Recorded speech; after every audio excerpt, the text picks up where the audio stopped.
All right.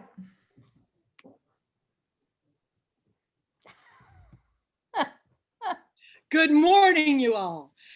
This is Kathy L. Murphy, the Pulpwood Queen.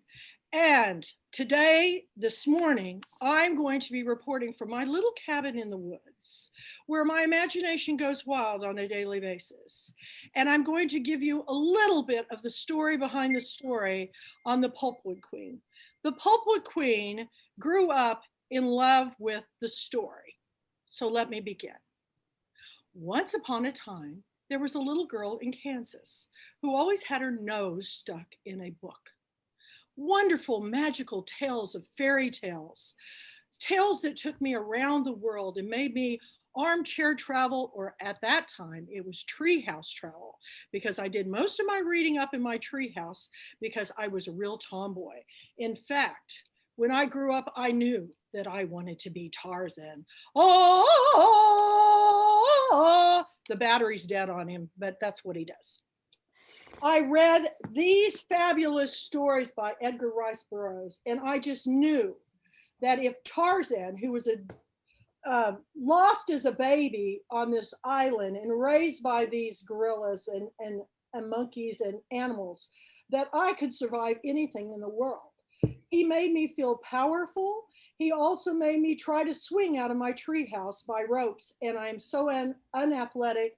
I took all the skin off the palm of my hands, and my poor little dog that Snickle Fritz, that I had nicknamed Cheetah, would just lick my hands when I'd fall.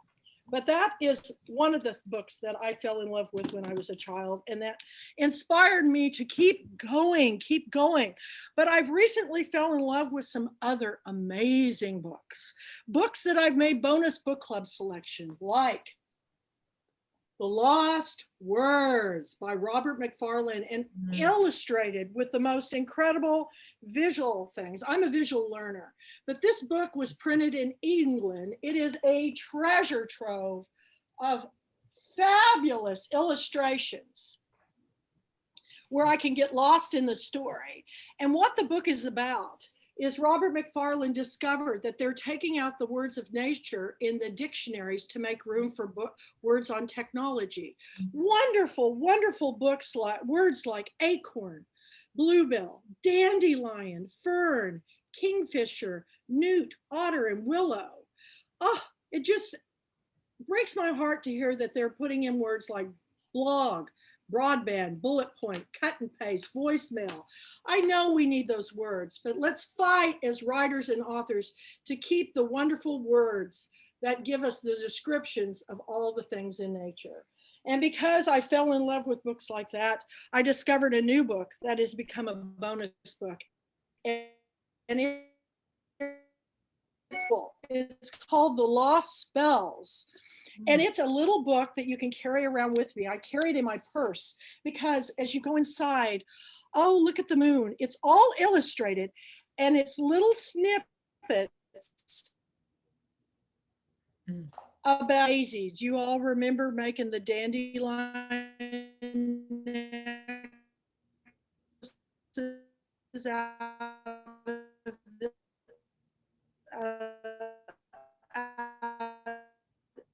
for bracelets and chains.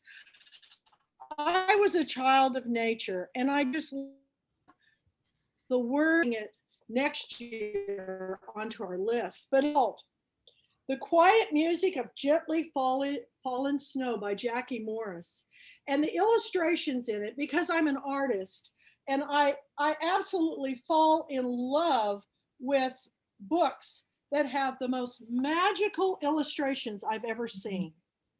I'm a big story time person. I used to be the children's book manager for an independent bookstore chain, and I used to do all the story times, and I've known just about every children's author and illustrator and collected their autographs. And I'm still doing story times that are up on my Kathy L. Murphy YouTube channel. So I hope you will subscribe today. We're doing today are going to be going up and eventually be made public, but for now it will be only for you to view. But those fairy tales inspired me to, through my art, create imaginary worlds. And I'm going to introduce you today to my little raccoon toad. His name is Laurentia, and Laurentia is the king of my backwoods. He lives out there in a wonderful place called Frogtown, down in the ravine, and he reigns and rules. And it started out as a woodcut print, and then I decided that I would make him into an actual. He has his cape with his all his little fungus. He's a raccoon, and the wonderful thing about Laurentia is his feet come out, and there's a little hidden spot that I can hide the key to my house. So in my imagination, by taking all the books that I've read my entire life and putting those stories into my art, because to me, art is storytelling too. And I feel that whether you're songwriting, whether you're creating music, whether you're doing a screenplay for a film, all the things that we're doing are creating these films that are playing out in our mind. And that's why I started the Pulpwood Queen Film Club, because I wanted to showcase filmmakers, and why Saturday night we're going to be watching a wonderful Indian film starring Shah Rukh Khan called Om Shanti Om. And I just wanted to give you that little background. For those that don't know anything about me, I was born and raised in Kansas. And after I opened my shop, which was a hair salon bookstore, I was contacted by a small publisher in the South and said, you know, we would like to publish your book about the first year you were open, because the first year I was open, I had Good Morning America come to my little shop in the woods 3 times.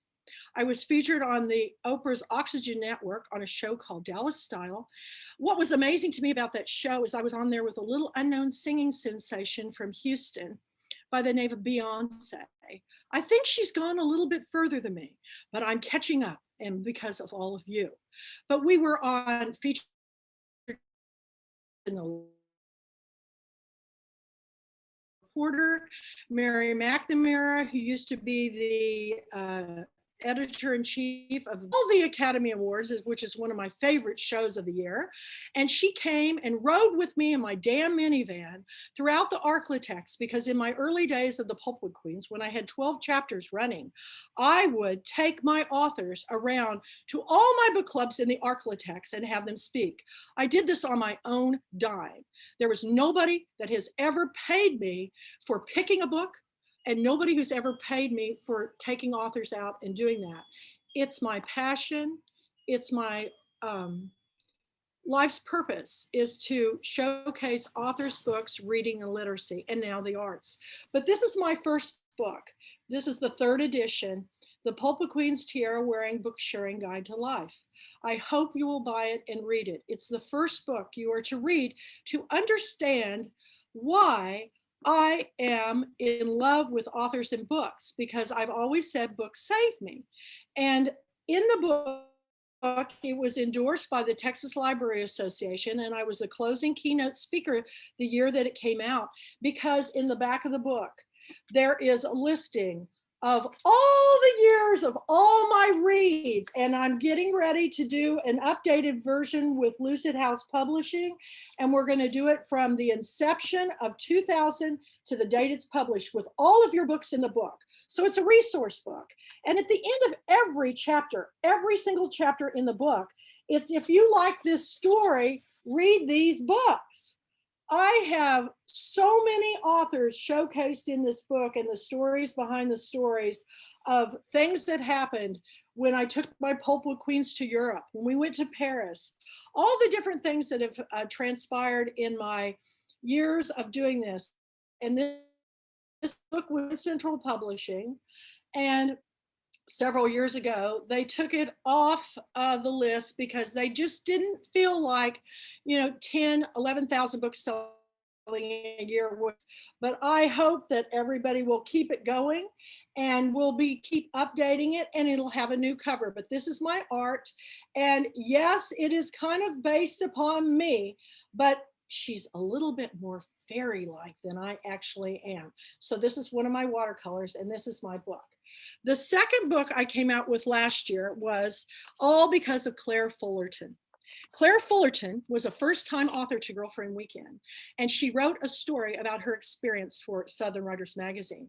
That story told me what authors experience when they come to Girlfriend Weekend, because I didn't really know. I only hear from people that the things that aren't what they think the best they could be.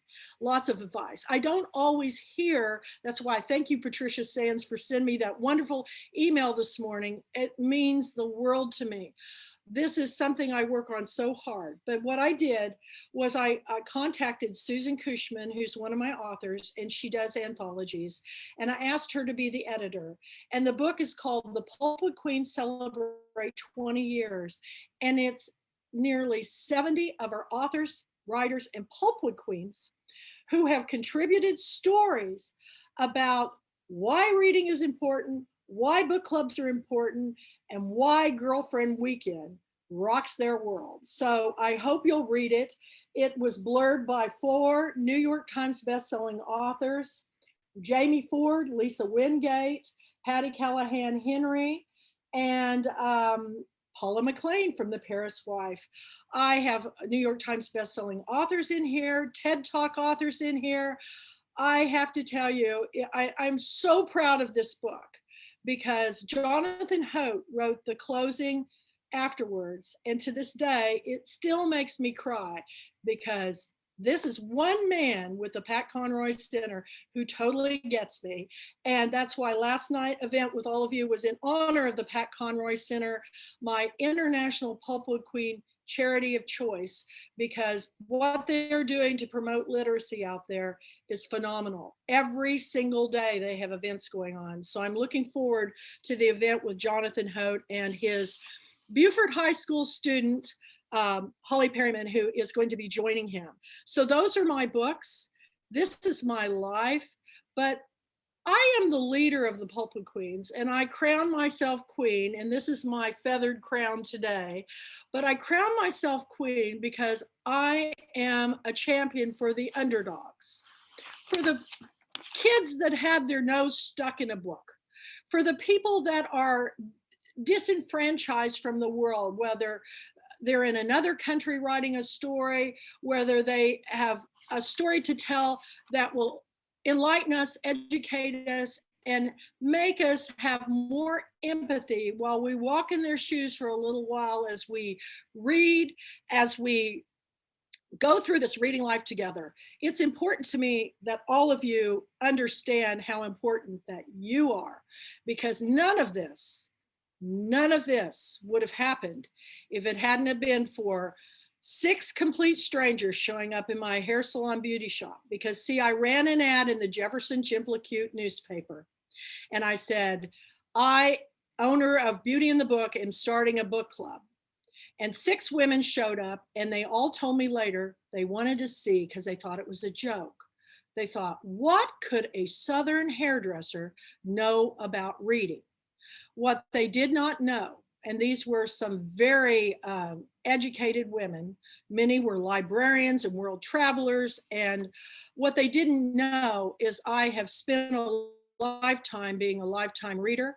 I've attended 7 colleges, and just really recently, when I was 59, I went back to college for my 7th time, because I only went to school when I had the money to pay for it. I've never borrowed a dime to go to college. I've always worked my way through, because I feel like the money for those people needs to go to people who really need the help to get an education. So I worked my way through.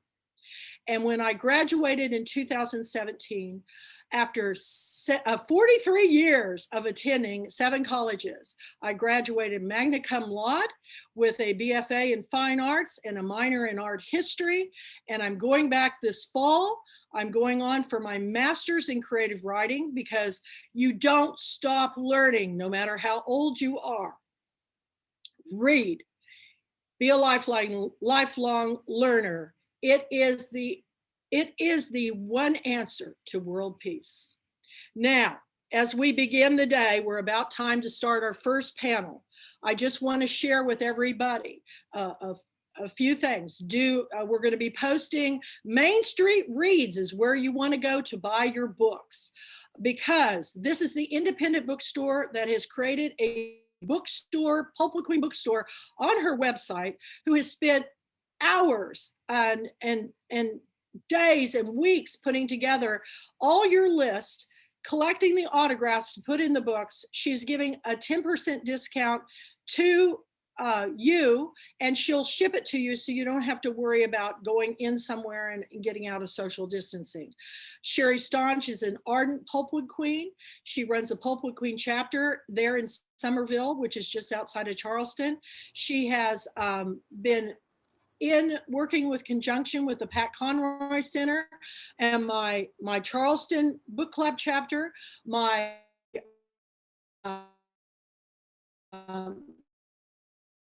and my Beaufort book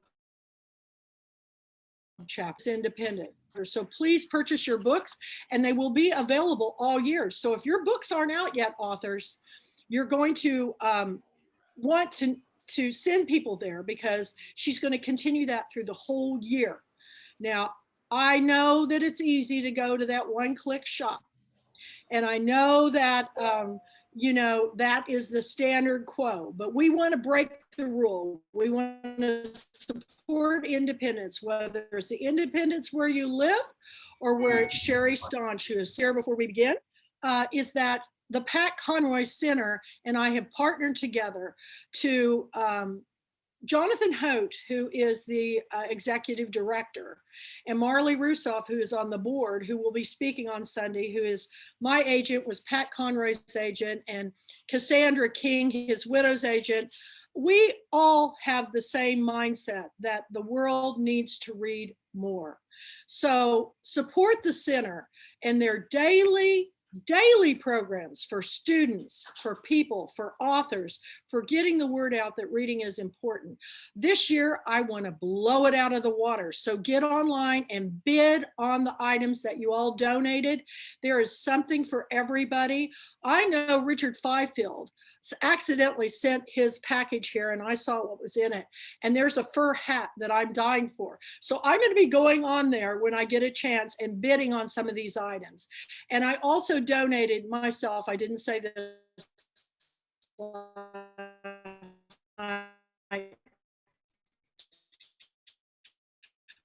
I donated a painting of South Carolina.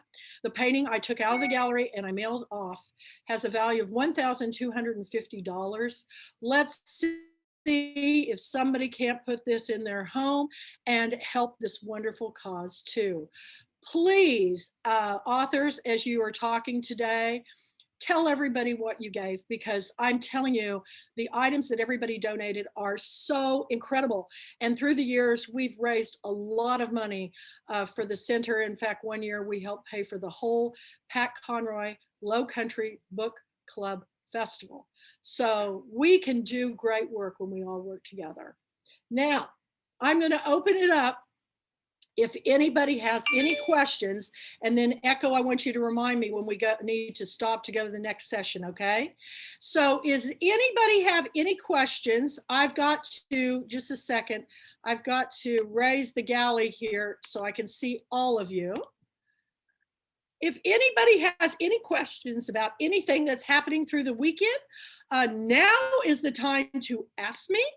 But I'm planning on having some big time fun this weekend, and I hope you all will too. Tonight is our TGIF party. I hope you will be inspired to wear something that you would never wear anywhere else in the world. I mean, I saw this mask and I said, I have to have it. I had no idea how I was going to incorporate it in my life, but here it is today, because this is a magical time. Magic is happening at Girlfriend Weekend, and it's through my love of fairy tales. Even my necklace that was created by Candy Underwood is made out of vintage book covers. The earrings were a gift that say Queen. I'm telling you, everything I wear and incorporate, these are all gifts that have been given to me through the years, and I love them so much because every time I wear something, it reminds me all of you. So any questions from anybody this morning? I know Lori Marino had to leave last night and did not get to talk. And I also know that Marjorie Herrera Lewis popped in last night, but she lost her mother, you all. So we have a lot of our Pulpwood queens that are dealing with some really hard issues. And one of the things that I've learned this year more than anything is when you see somebody say something that just strikes you the wrong way, or they seem like they're ranting out on Facebook, don't judge. Stop. You don't know what they're going through. You don't. And we're all going through so much. We have, it looks like another year ahead of us, everybody. We're going to probably, I'm going to say it looks, but just so that you won't panic about how speed dating this has been, next year I'm going to make it a week long. And we're going to have 2-hour breaks so we can nap and actually have a decent dinner with our family. I mean, last night I was talking to Echo and Kevin Garrett, and we ate chips and salsa for supper last night because none of us had time to prepare anything. And it was ironic because we were both eating the same thing. I was just trying to grab something quickly. So any comments? Anybody have anything to say before we begin? I would love to hear them now. Yes, Betty, go first. Thank you, thank you, thank you. Well, you know I love you. All of you that have helped make this a success, because it is a success already. I can't imagine what it's going to be by Sunday night at 7 o'clock or 8 o'clock. Well, thank you. And I want to ask you, Echo, and some of the others. I have seriously, and Brandy Nash has also talked to me about this, considered doing a blog or a Facebook Live thing where we interview authors and things. And we've seriously talked about this. What do y'all think about that? Great idea. Go ahead, people. Yeah. Raise your hand and I'll. The more. Yes. Mary Ann Henry. Yeah. Mary Ann, good to see you. You look fantastic, girl. I'm glad you're on board. What's your comments on this? Oh, well, first of all, I love Betty and I love everything she does. It's a great idea. It's so exciting to see you. And I'm going to apologize in advance. As you know, I take care of a baby. And so I'll be popping in and out. My heart's with you every second. I'm so excited about this weekend. I'm thrilled. Well, I'm thrilled too. Mary Ann is actually a dear, dear friend that we actually met in an airport years ago, stranded for hours. On a bus. She goes, and I go, are you an author? And she goes, I am. And we were both headed to a same book festival and we missed our bus to go to Bellingham, Washington. So we sat for 4 or 5 hours and we are bonded for life. And we both have new grandbabies and we're experienced and they're about the same age. So, yes. You know, all of us have these wonderful connections. And I'm still writing. I'm back to writing. Yay, Mary Ann. But Mary Ann is one of the first people to commission me to do a portrait of her in her home. And I've actually gone to her home in Charleston and seen it on the wall. And I cannot tell you how the authors have supported me as an artist. I have my art everywhere from Charleston to Los Angeles to Canada. It's just amazing to me, all the places. Rumson, New Jersey.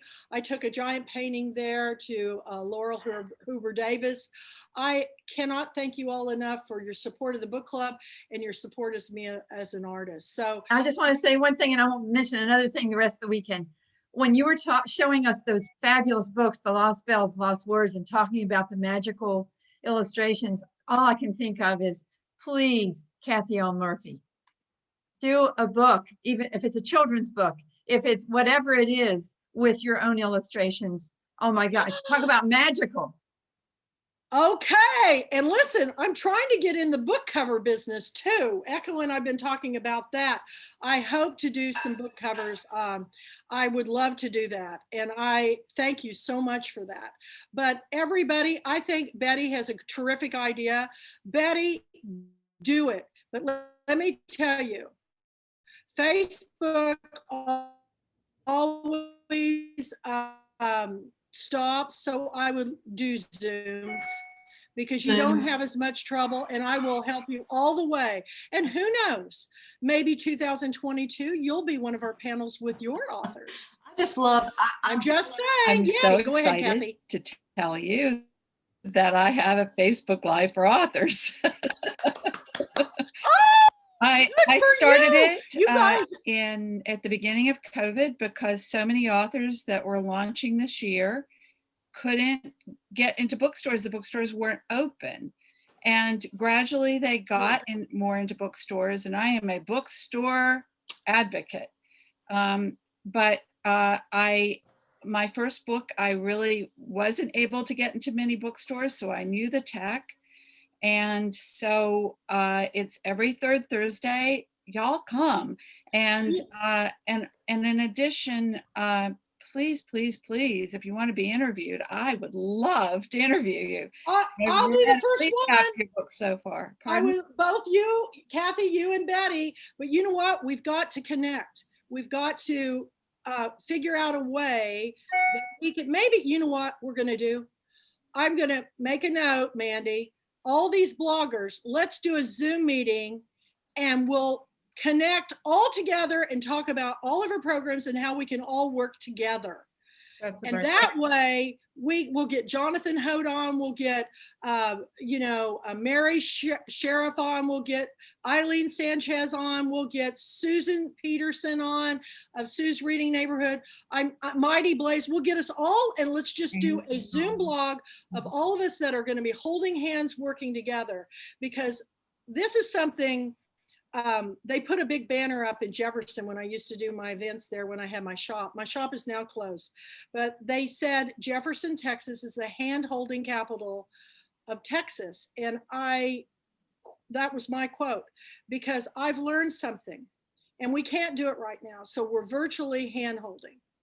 Mm-hmm. But if you are ever in a situation and somebody is so angry that they can't speak to you, stop. Ask them to give you your hand. Take their hand in yours, and a magical thing happens. And it makes me tear up every time. The power of the touch changes everything. I've never had a situation where they go, "Oh my gosh, this is ridiculous." And we both just start laughing, whoever it is, including my two children. When they would fight, I'd make them sit on the couch and hold hands. And then pretty soon they'd start laughing. And then it works. And it's all about holding hands. So that's what we're going to do. We're going to virtually hold hands around the world. Remember when that big movement was going? But the power of virtually holding hands and working together is going to move us forward in this world instead of backwards. So how are we doing on time, Echo? You've got 2 minutes, sweetie. Okay, 2 minutes. Well, I'm going to wrap it up. That's my story. Again, if you have not read our books, please, this book, The Pulpwood Queen's 20 Years, 70 of my authors are featured in it, and I want to do it again in 25 years. But these authors deserve your readership. All the money from this book, half the profits went to Susan, who edited the book, and the other half went to the Pulpwood Queen scholarship of scholarshiping first-timers into Girlfriend Weekend. This year, I didn't make enough money to pay for one, but I did it anyway because I want Tawana to live on. You all are my Tawanas. And let's make this live on. Buy this book and read the stories, and perhaps you all will submit a story for my 25th year. It's never too early to write it, but maybe you could write about your first experience of coming to Girlfriend Weekend.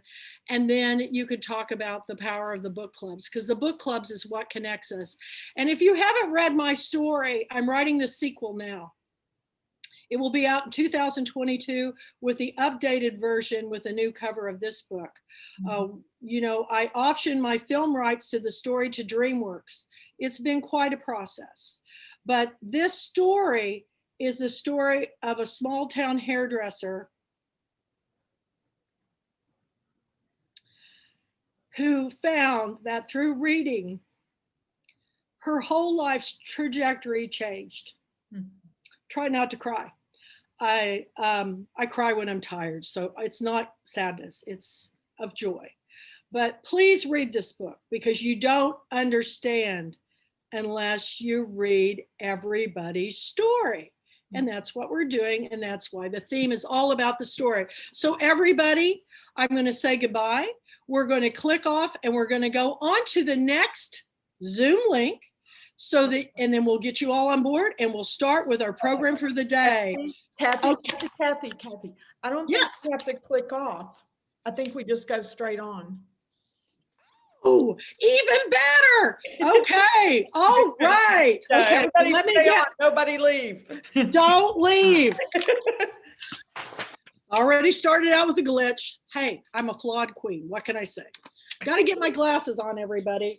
Oh my gosh, I am so excited this Friday morning, because after this royal welcome to all of you, I bow to you as your queen, but do know that I'm really would rather be one of the Indians than the chief. So all of you rule. Now, 9 o'clock, are we there? Yep. Okay, 9 o'clock. Have we got Marilyn Simon Rothstein on board? I'm looking for her. I don't see her. Okay, we got to wait just a second till she gets on board. Maybe somebody can send her quickly an email, say, we're waiting on you. Looks like Sherry Stonk is coming in. I still don't see her, but she'll be here any second. Is it possible to go to the next speaker? Because I believe she came on. Okay, yes. You know what? I know Janet's you're here. here. Are you here, Janet? Yeah, Janet's here. So- Janet, is it okay if we start with you first and see where Marilyn is? Is that okay? Okay, Unmute, Janet, unmute. Unmute. It's in the lower corner. And I will see if I can find Marilyn in the meantime. Okay. Still can't hear you. On the lower left-hand corner, you have to click on the microphone. Or Doug, can you unmute her? We can't hear you. No, I can't unmute her. She needs to, I'm sending you a request to unmute. yeah. Okay, you guys, ask to unmute. What you need to know about Janet, she is reporting in from Paris, France. So she was on the other night. So are you there now, Janet?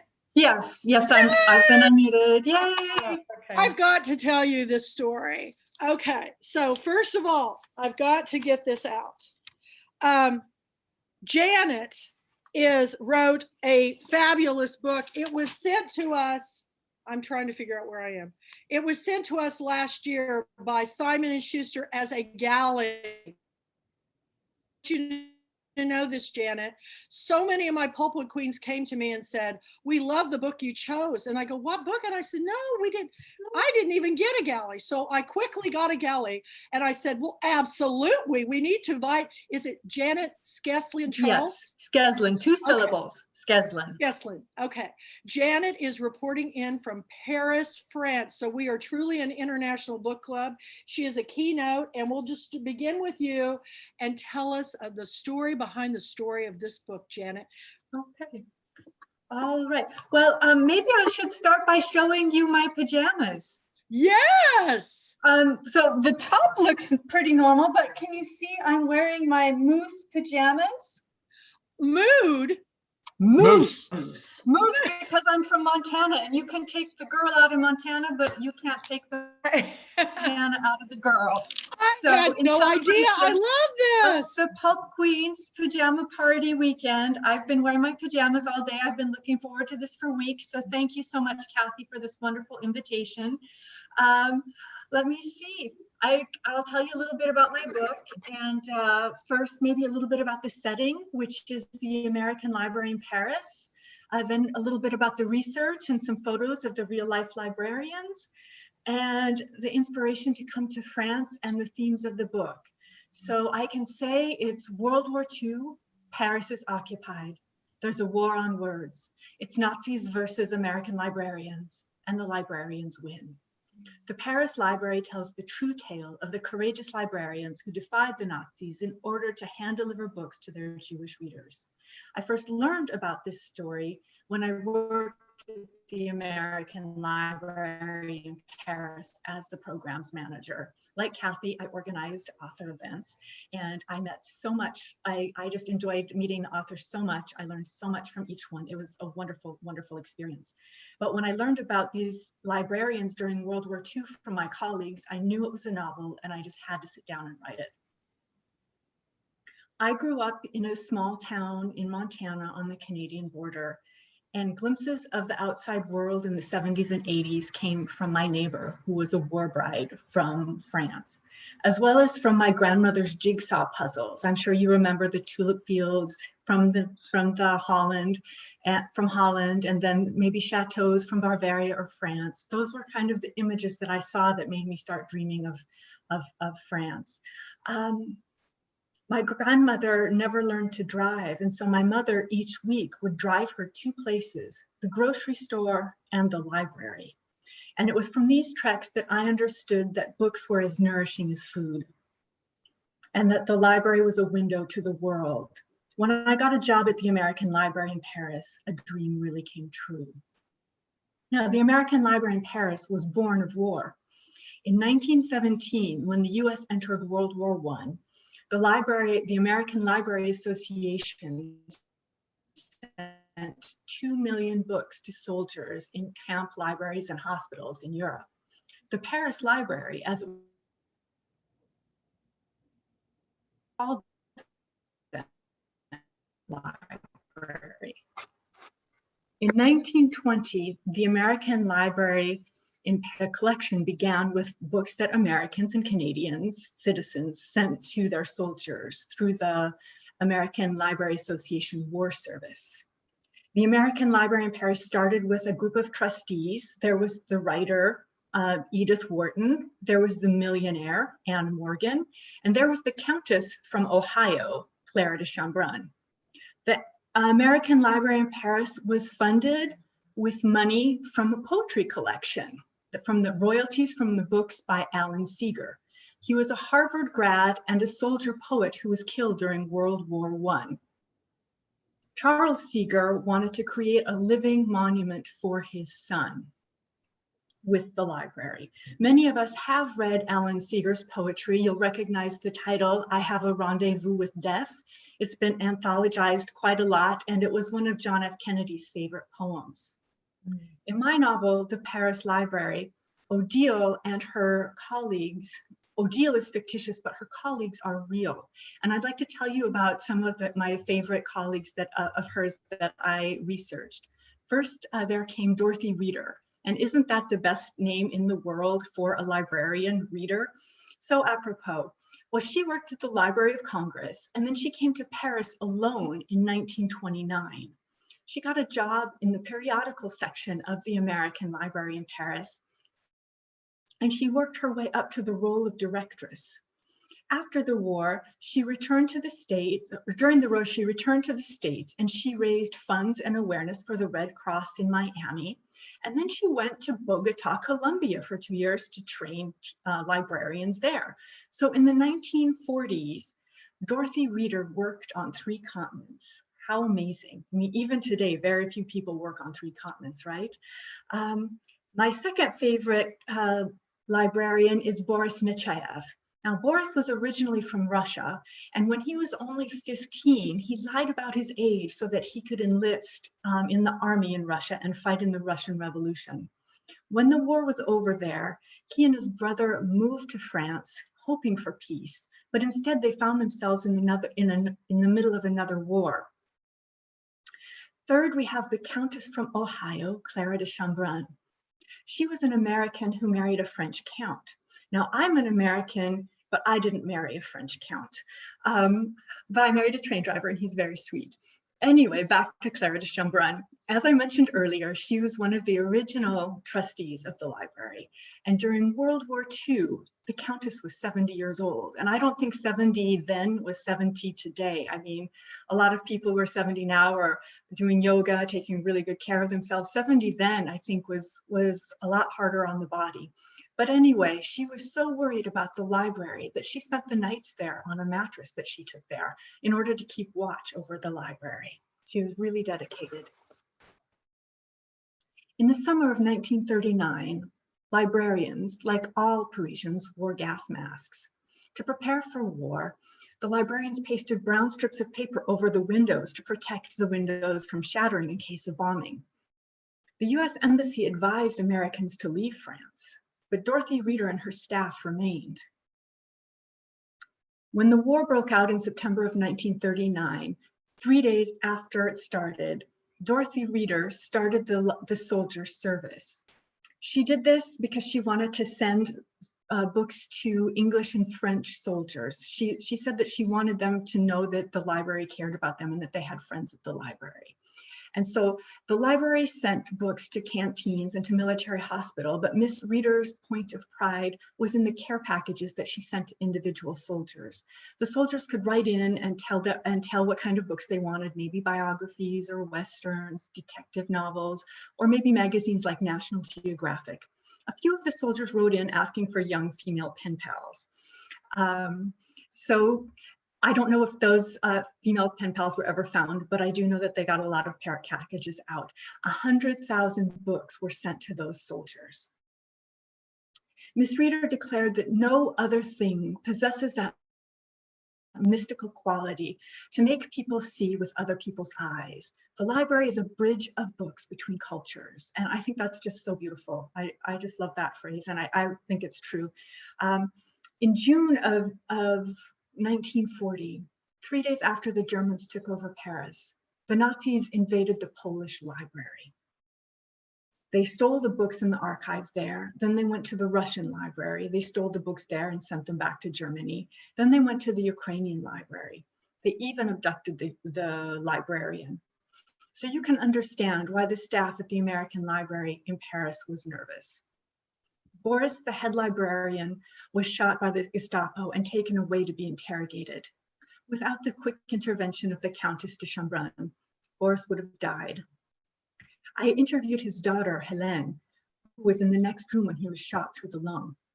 Hélène said that he made a full recovery. She said he continued to smoke a pack of his beloved Gitan cigarettes and worked at the library until he retired. Dorothy Reeder, Boris Nechayev, and Claire de Chambrun are the heart, soul, and life of the library. I hope that you'll enjoy reading their stories as much as I enjoyed researching about them. I have to say that one of my favorite parts of writing this book was the research and finding the photos. So if I may, I'd like to share my screen and show some stories. Show some photos, excuse me. The host disabled participant screen sharing. Douglas, do you think you could allow me to share my screen?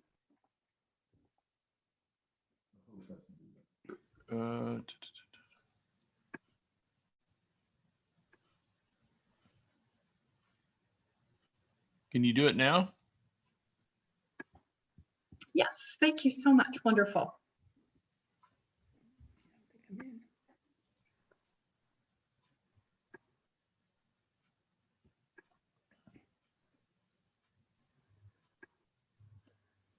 There we go. So here you see the cover of my book. It comes in February 9th, 2021. That's my sister's birthday, so it's easy for me to remember.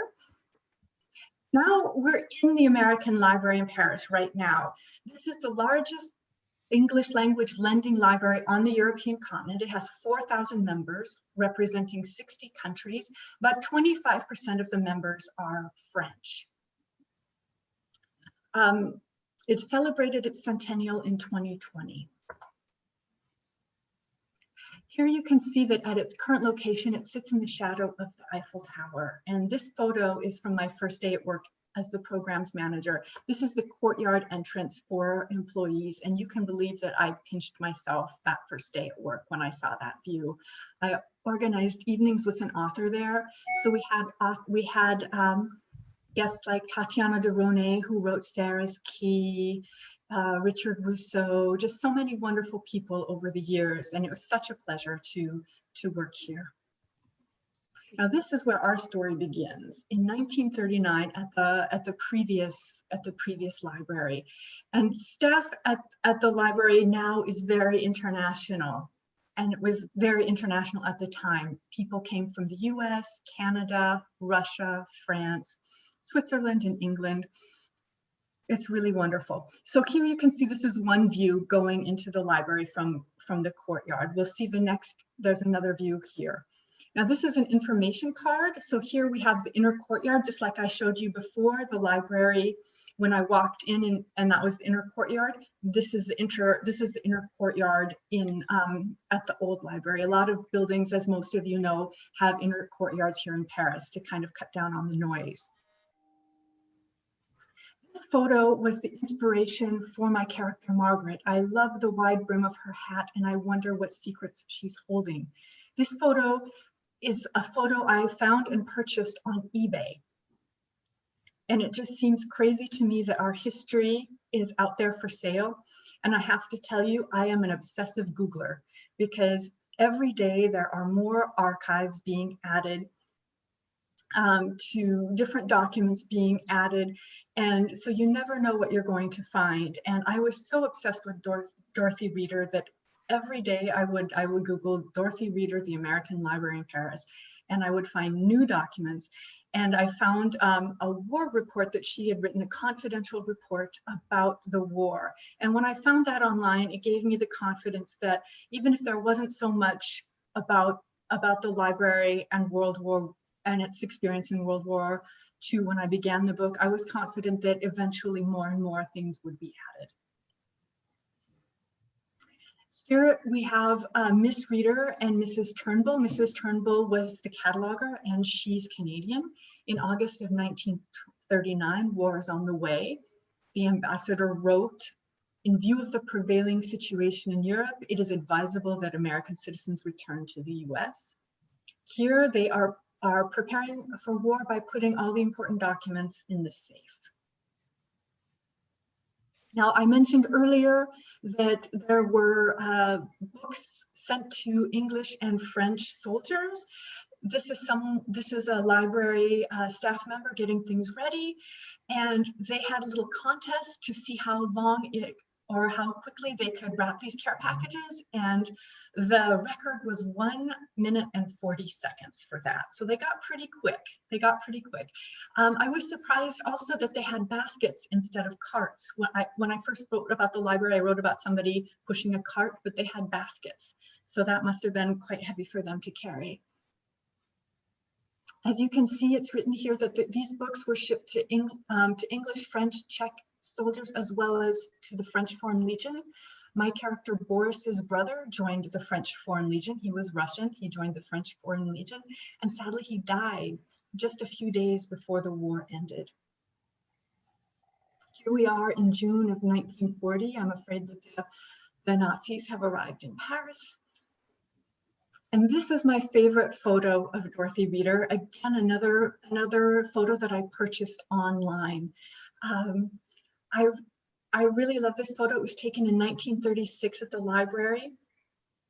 I'm really glad that librarians today don't have to get up on a chair to talk about their work and to promote their libraries, but I do love this book. I do love this photo. So on June 12th, just days before the Nazis invaded Paris, Miss Reader sent her staff away. She was worried about their safety, yet she remained at her post. She remained in Paris. She had to deal with the Nazi library protector, Dr. Fuchs, and that was really challenging because books were banned, and so they were supposed to be taken out of the collection. And so she negotiated with him. He told her certain people may not enter the library, meaning Jewish people. And so she and her colleagues hand-delivered books to those Jewish members. Here's a photo of Dorothy Reader at work. She was from Washington, D.C., and you can see a photo of the mall behind her there. I love the big black telephone. You know, I have my telephone here. Look how tiny it is. And this big I just love everything on her desk. I was at the American Library for the centennial, and they recreated this desk. They still had so many of the items. It was really wonderful to see. Now this is Clara de Chambrun, who, as I mentioned, was one of the original trustees. During World War II, she was one of the only trustees to remain in Paris. The others returned to the safety of the States, and honestly, I probably would have too. She too was summoned to the office of the Nazi library protector because the American Library in Paris had been denounced because its collection contained anti-German journals and political cartoons. Here's a photo of Clara de Chambrun at home near the Luxembourg Garden. She too was an exceptional woman. She earned a PhD from the Sorbonne at the age of 48. Can you imagine getting a PhD in a foreign language? I certainly can't. And she was a Shakespeare scholar, which frankly to me is another foreign language. It takes a lot for me to understand a whole play of Shakespeare, so I really admire her. She translated Shakespeare's plays into French. You can read about her war experiences in her memoir, Shadows Lengthen. Now, she shares a publisher with Ernest Hemingway, Scribner. Here's another favorite. Here's Boris. Now, this photo was given to me by his daughter, scanned by his daughter. And Boris Nechayev started at the library as a page, and he worked his way up to be the head librarian. It was really a pleasure to interview Hélène and her brother Oleg for this book, chasing down the descendants, talking to them about what their parents and grandparents did, what their aunts did. It was just such a thrilling experience because these people are so brave and we just don't hear anything about them. I moved to Paris in 1999 and I volunteered at the library. And I was a member of the library, but it wasn't until I worked at the library that I even heard this story. In Paris, there are a lot of street names, but only 4% are women. And so I would just love a Dorothy Reader Street because she really deserves it. She really deserves the attention for what she did. You know, she kept the library open, she kept hope open. So many people in Paris have a hard time, and the library is really an anchor for them, really roots for them. When I worked at the library, my colleague Nida had a box of tissues on her desk because there was always someone coming in tears. There was always someone upset. And the library was just a place for solace and friendship, and Dorothy Reader to me is the epitome of that. Here's Dorothy Reader again, and I've put an arrow there. I've shown you 3 pictures of her, and don't you think she looks a little different in every one? I feel like there are some photos of her where I had to really look twice because I just wasn't sure it was her. And here, of course, you recognize Boris. He doesn't change so much. Now you can see a lot of people here, and gosh, I wish I could have talked more about them because they were really fascinating. Let's talk about the Turnbull. So in the front row, we have Evangeline Turnbull, the cataloger, and her daughter, Olivia Turnbull. Can you imagine working with your mom in a library? That just sounds so nice to me. I'm homesick for my mom, I'm homesick for my family. And so thinking about these Turnbull ladies, being able to go to work together, sharing their love of books with each other and with library members, I find that very touching. What's even more touching is when I dug a little deeper, I found out that Mrs. Turnbull's husband was a Canadian soldier who died in France during World War I. And so all 3 of the Turnbulls were in France during a world war. That's really something. Now, here's our love story. We have Helen Fickweiler. Now, I talked to her daughter and her granddaughter. Helen Fickweiler came to France 3 weeks before the war broke out, which is just unimaginable. You come for one thing and you go for another. She lost 14 pounds. She said she never wanted to see another rutabaga in her life because that is all they ate during the war was those darn rutabagas. This is her husband, Peter Ustinov, not the Peter Ustinov, although for a minute I was excited. They met at the library, they fell in love at the library, and when they returned home to the States, they got married. So I love that there's a love story, a real life love story in the library. This is the library book plate, From the Darkness of War, the Light of Books. And it is nice to think that all of the books that were sent to those soldiers in World War I, that they found a home, that they were used, that they were loved, and that the legacy continued. I think that's really beautiful. So here we are again. I'll go back to the regular format here and continue on a little bit. And then I'd like to share my screen again because I do have a few more things I'd like to share. Oh my gosh. Yeah, we're running out of time. Yes, well then maybe I won't share too much more. I'll just talk a little bit about just a little bit about the themes. As I mentioned, the novel is set in Paris and Montana, where I grew up. But how did a small town girl from Montana end up in Paris? I'd like to tell you a little bit about the inspiration behind the interest in France. In Shelby, Montana, population 2,000 at the time, my parents were farmers and we were landlocked by wheat fields. When I was younger, I was dying to get to the big city where I could be anonymous and no one would know my business.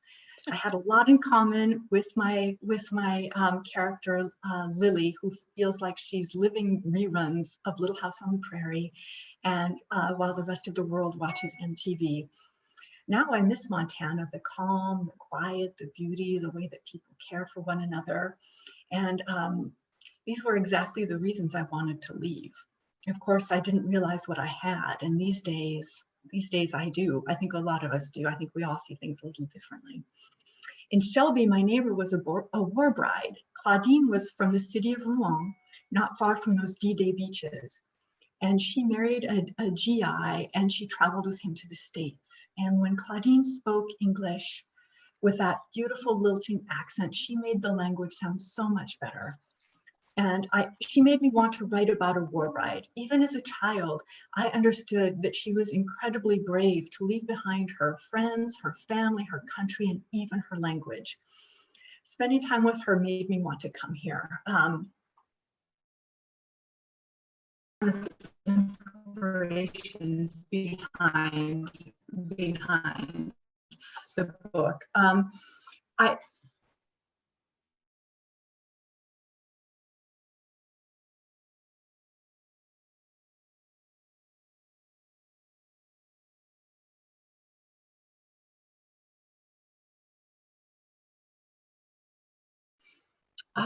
She needs to find a way to right a wrong.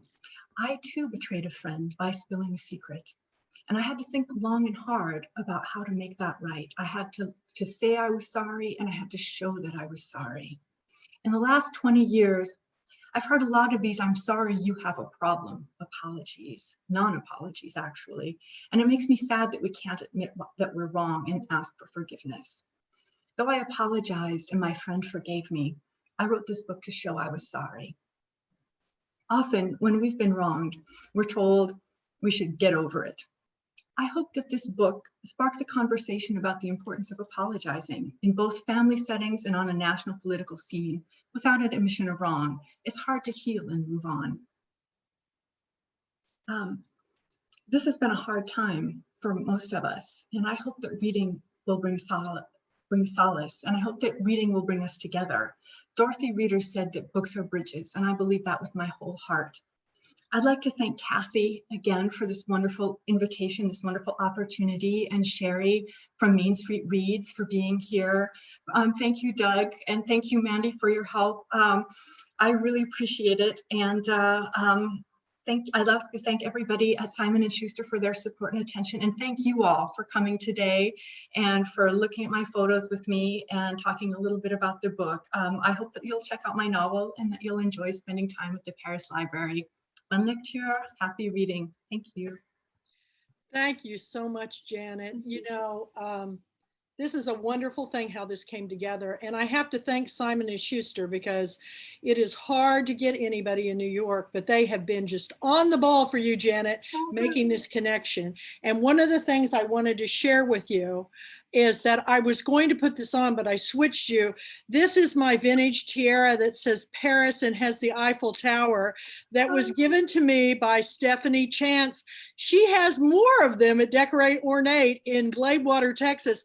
But is that not fabulous? Because years ago, we took a Pulpwood Queen trip through France and Italy, and I only had one full day to do Paris, and my daughter wanted to walk the Eiffel Tower.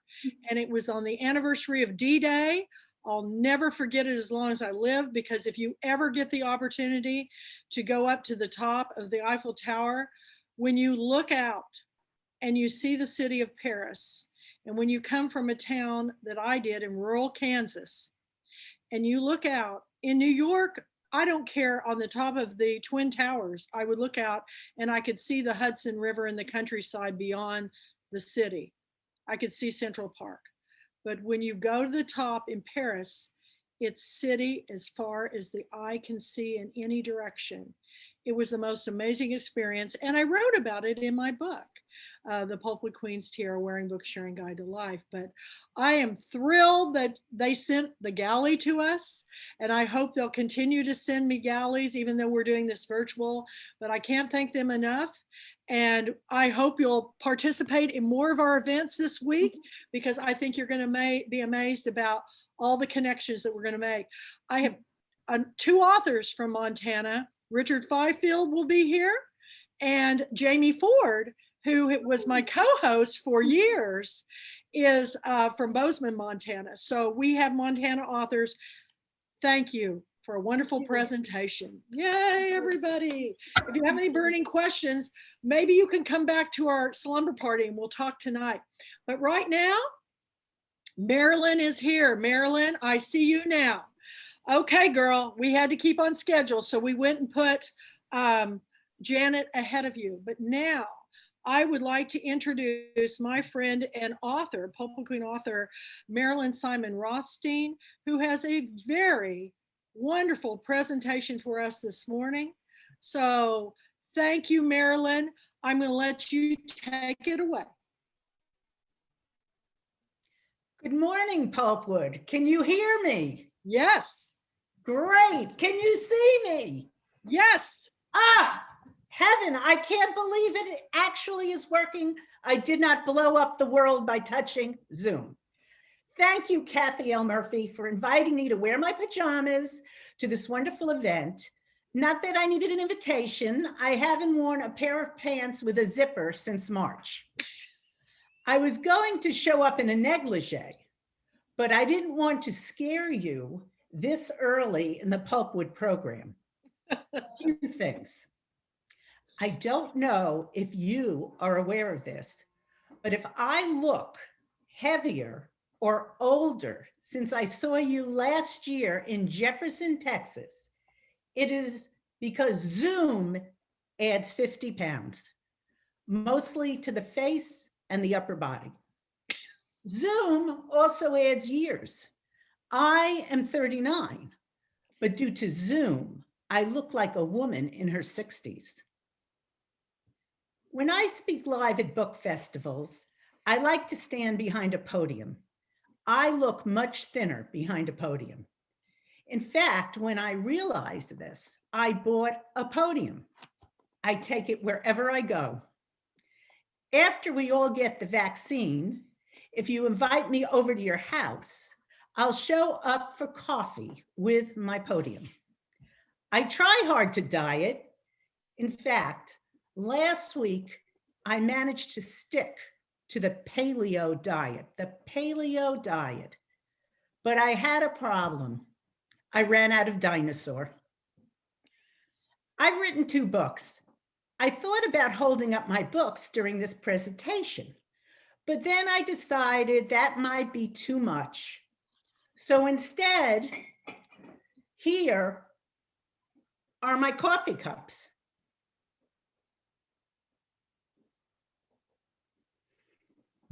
Oh, and a small poster from the last time I spoke at a book festival. My first novel was Lift and Separate, the story of Marcy Hammer. Marcy has 3 grown children and is married to Harvey the Bra King, alias Harvey the Homewrecker. They are married for over 30 years. Harvey leaves Marcy for a fitting model at his brassiere empire. Her size, 32 quadruple D. Striking out on her own is difficult at first, but Marcy manages to find humor in her heartbreak. She has no intention of falling apart. Even when her children drop a few bombshells of their own, and she discovers a secret about her once-in-a-lifetime friend. I guess I wasn't done torturing Marcy, because in my second novel, Husbands and Other Sharp Objects, Marcy plans her daughter's over-the-top wedding as she plots her own divorce. Her daughter, Amanda, refuses to be married by a rabbi. Amanda lives in Connecticut, but would like the wedding to take place in Hawaii. The reason? If the wedding is in Hawaii, none of her parents' friends will come. Although she refuses to be married by the rabbi, she would like the ceremony to be performed by her psychiatrist. When Marcy meets Amanda's shrink at the wedding, the psychiatrist says, "Amanda's mom? You're Amanda's mom? I've heard a lot about you." Why did I name the novel Husbands and Other Sharp Objects? Because I believe that those who are closest to us cause us the most pain. They also give us the most joy. But my book isn't about that. Because my books are about a woman who has to lift herself up by her own silky straps, I am often asked if I am divorced. I am not divorced, but my husband, Alan, often wishes I was. Last year, I did a lot of traveling to talk about my work. When Alan joined me at a book festival in Florida, I introduced him to the audience before my presentation. During the Q&A, I was surprised when a white-haired woman in the back of the room raised her hand and said she had a question, not for me, but for my husband. "Is Marilyn this funny at home?" the woman asked. My husband thought for a moment, and then he said, "Who is Marilyn?"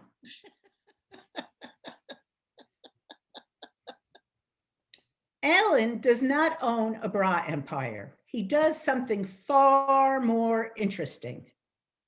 He is an accountant. This is terrific because he is able to count the many times I have begged him to change his shirt before we leave the house. He can also calculate how often since March I have told him not to drive through the Dunkin' Donuts pickup window with his mask on the car seat instead of on his face.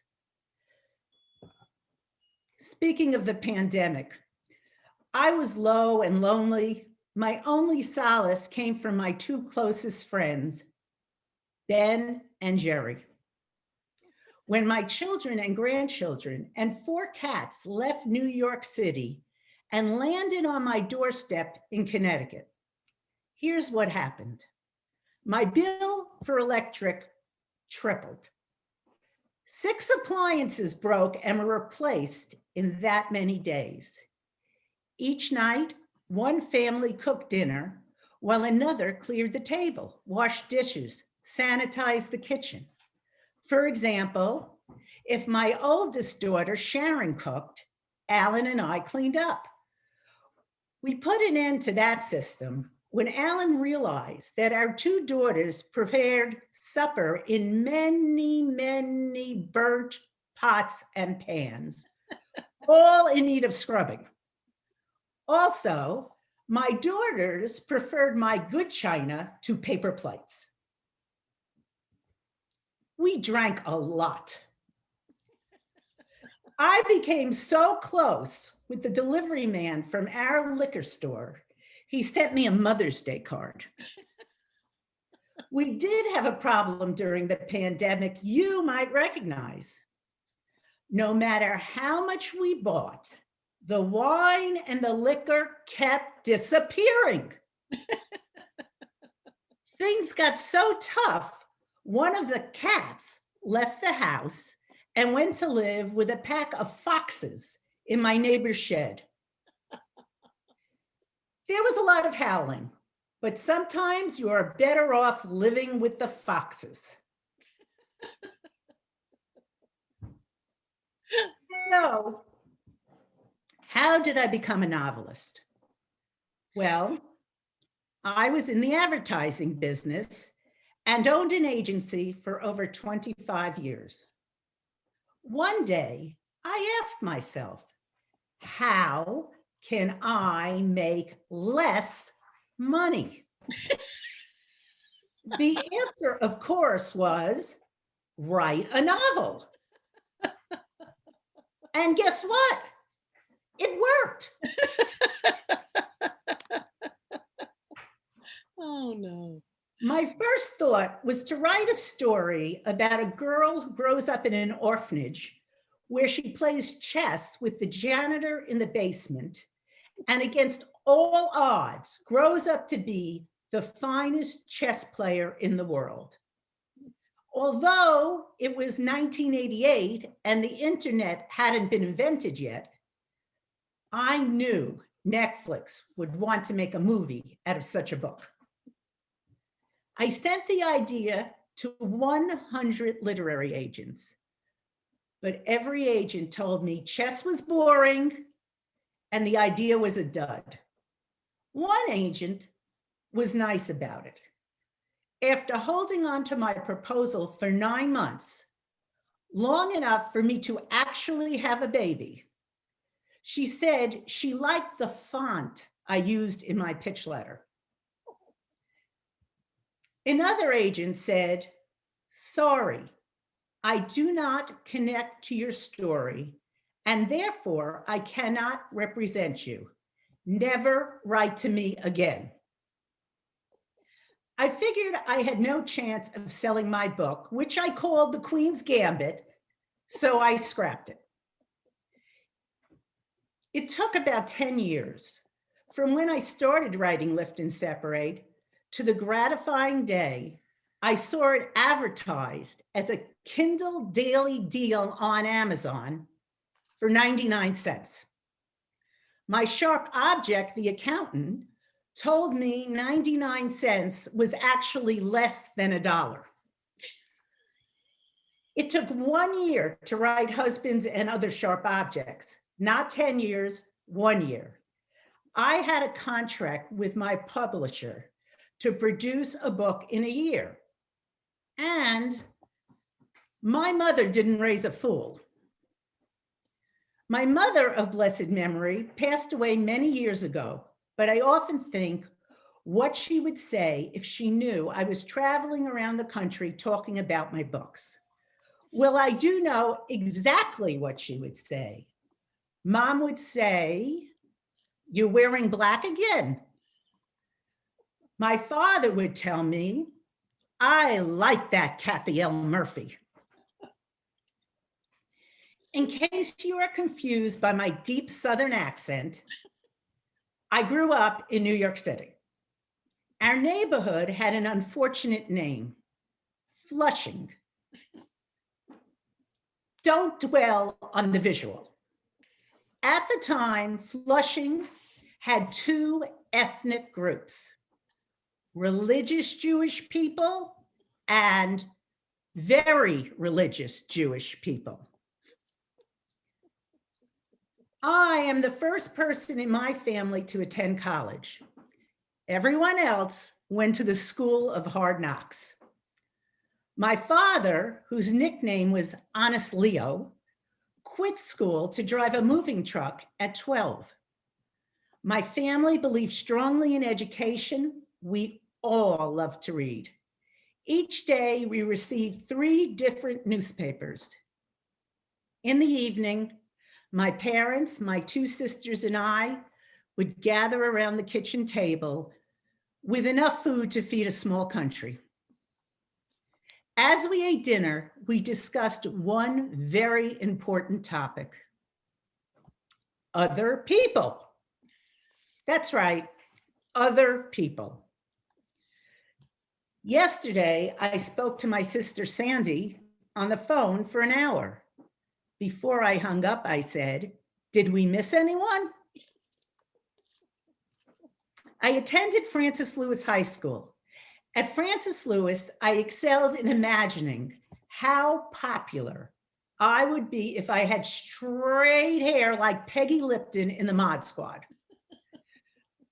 I applied to New York University early decision because I liked the color of their catalog. It was deep purple. My daughter Marissa enjoys reminding me that I went to NYU when anyone could get in. Thanks, Marissa. I majored in journalism, and after graduation, I got a job with a famous literary agent. I was alone in the small, dark, book-lined office, as the agent was always at lunch.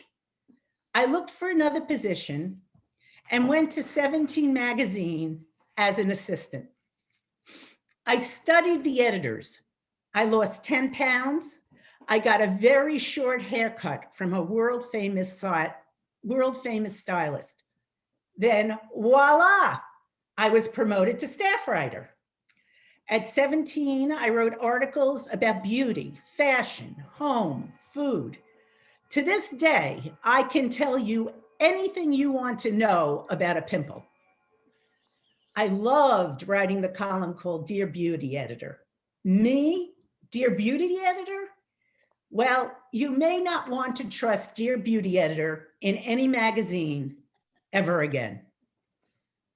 Before I switched over to advertising, I married a man I met in an elevator. When I entered the elevator in the year of our Lord, 1973, I was singing loudly. Don't ask me why. Alan from New Jersey, with hair to his shoulders, like I said, it was 1973, entered the elevator. He asked me what I did with the money. I said, "What money?" He said, "The money your mother gave you for singing lessons." So, of course, I married him. Do you want to know the secret of a good marriage? So do I. My character, Marcy, was married 33 years. Alan and I have had fights that lasted that long. But honestly, there is one thing that works for us. And because we are here all alone on Zoom, soon to be on Kathy's channel on YouTube, I will share this marriage-saving advice with you. Alan and I like to travel. In 1981, we went to Japan. I went back to get him last year. So back to the books, because we are here about books, right, Kathy? Yes. I thought I would read from Lift and Separate. As you know, this was my first book, and I learned a lot about the publishing business. For example, I had no idea how much work is done on a book after it's purchased by the publisher. One editor told me Marcy's children were too mean. That's how I knew this editor was too young to have kids. I hit the delete button, added kind words, and made all of the children nicer. So like, wouldn't it be great if that's how it worked in real life? So here it is, the beginning of Lift and Separate. 3 days after my husband left me, I stood in the master bathroom with my best friend, Dana. I would throw out his toothbrush, I said, but I don't know which is his and which is mine. Dana had arrived at my house direct from Kennedy Airport, vaulting up the stairs to find me staring stun gun still into the bathroom mirror while squeezing a family-sized tub of Colgate into one of the double sinks. I hadn't brushed my teeth in 3 days. Buy a new toothbrush, Dana said. Dana was in advertising. She had a retail solution for everything. I shut my eyes and shook my head. Dana reached for her summer bag. I'll buy a toothbrush for you. Please don't go anywhere. I'm so relieved that you're here. I need you here. Okay, Marcy, okay. I glanced at the tub. Harvey and I never went in the hot tub together, I said. Well, maybe that should have told you he was unhappy, Dana said. Lightly, she knocked her shoulder against mine. A shoulder knock from Dana always made me feel like the most popular girl at the popular table. But I didn't feel like knocking. What was it a knock about now? Actually, I said, I thought of drowning myself in the tub, but no one was around to rescue me, and I did not want to die. I just wanted to stop breathing long enough to make Harvey come home. Newsflash, Marcy, you're not the first woman to be left by a man. So why do I feel like the first? I wiped a tear across my cheek. One tear. Even my tears were alone now. You must stop taking this abandonment personally when it's nothing but the human condition. Dana lit a cigarette. She cranked open the window, exhaling into my stellar acre of backyard woods. You're so right, Dana. My problem with Harvey isn't personal. It's universal. Harvey didn't leave me. He left every woman in the world. Of course I'm right, she said. I'm only 56 and I've been married 3 times. Later in the book, Dana wants to fix Marcy up. This is before Marcy is ready to date. Dana has someone special in mind. Dana says, Marcy, I have wonderful news. My dermatologist's wife died. To continue, Marcy has other problems. She does not want to tell her annoying but lovable mom about her marital situation. Again, I read to you from Lift and Separate. The main reason to stall telling mom about the situation was that if Harvey and I reconciled, I wouldn't have to tell her at all. That would spare her the news and spare me the phone conversation I could already hear in my head. My mother would insist I do something to get him back because, as 1,000 country songs will tell you, no woman wants to live without her man. Mom would complete her monologue with the excusatory comment, what do you want? He's a man. After all, this was the woman who wrote to Hillary Clinton advising her to look the other way for Chelsea. I was thinking about all of this while inserting a pod in my Keurig. How's Harvey? Mom asked innocently. He's fine. I have to hear what's going on in your house from cousin Leona? Harvey moves out and you don't call me? I didn't want to upset you, I said, thinking I should be making a martini instead of coffee. What happened, she said, as though she didn't already know all the details after talking to cousin Leona, who naturally had heard it all in detail from her husband, Steve, who'd been Harvey's attorney since the invention of yellow legal paper, and who was the reason I met Harvey in the first place. Come to think of it, Harvey was loyal to everyone but me. Apparently, Mom, Harvey has a 22-year-old girlfriend. Ah, that's exactly what cousin Leona told me, Mom said.